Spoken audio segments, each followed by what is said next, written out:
තාත්තේ මම ගිහිල්ලා එන්නම්.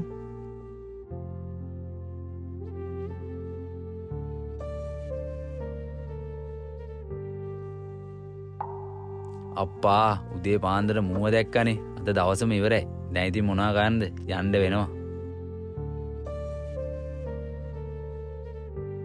කොයිද මචං උදේ පාන්දර බෑග් එක එල්ලලා යන්නේ? උඹ දන්නවනේ චා අපේ අම්මා හොස්පිටල් නවත්තලා කියලා. ගෙදර කණ්ඩාවක් පහේ නෑ බං. මම මේ කුලි වැඩකට යනවා. මොකක්? අම්මා හොස්පිටල් නැවතුවා? මට එන්නවා බැරුණා බං අම්මව බලන්න. අනේ ඒකට කමක් නෑ බං. උඹ වචනෙන් හරි අහපු එක ලොකු දෙයක්. හරි එහෙනම් මටත් යන්න පරක්කු වෙලා තියෙන්නේ. මං ගිහින් එන්න. ඒ මචං උඹ ටවුන් එක පැත්තට යනවා නම් මමත් හන්දියෙන් දාගෙන යනවාද? ඔක මොකද්ද බං? මාත් තනියෙන් යන එකනේ. නැගහන්. අඩෝ මේ වෙලාවේ ලොකු දවස් බම්බ කරන්නේ මට.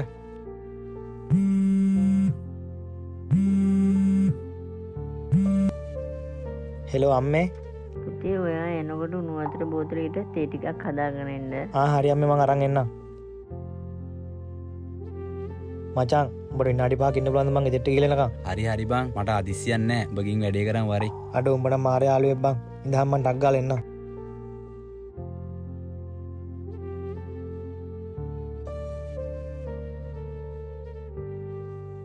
කෝ මූ තාම නෑනේ. මට නම් ඉන්න බෑ. මම යනවා යන්න.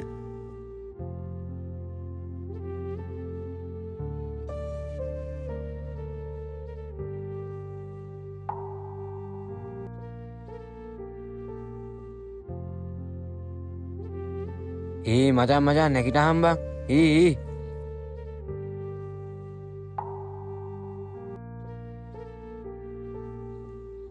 මචන් නැගිටහම් බං නැගිටහම්.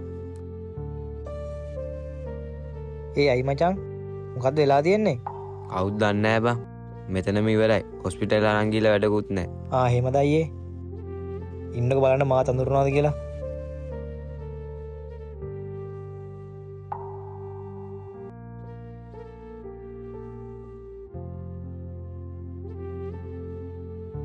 ඇයි බං උඹ බය වෙලා වගේ ඉන්නේ? උඹ මූ අඳුරනවාද? ඔව් බං. මේ ඉන්න මගේ හොඳම යාළුවා. මාත් මූත් එක ටවුන් එන්න ඇදුවේ. මට එන්න බැරුණා අම්මෙන් කෝල් එකක් ආපු නිසා. උඹේ අම්මා තමයි බං උඹේ ජීවිතේ බේරලා තින්නේ. නැත්තම් ඉතින් උඹටත් කිසිම දුකක් නොපේනෙන. හෙලෝ අම්මේ. පුතේ ඔයා එනකොට උණු වතුර බෝතලෙට තේ ටිකක් හදාගෙන එන්න. මචං උඹට විනාඩි 5ක් ඉන්න පුළුවන්ද මං ගෙදරට ගිහලා එනකම්? හරි බං මට අදිස්සියක් නැහැ. උඹ ගින් වැඩේ කරන් වරේ. සාගෙන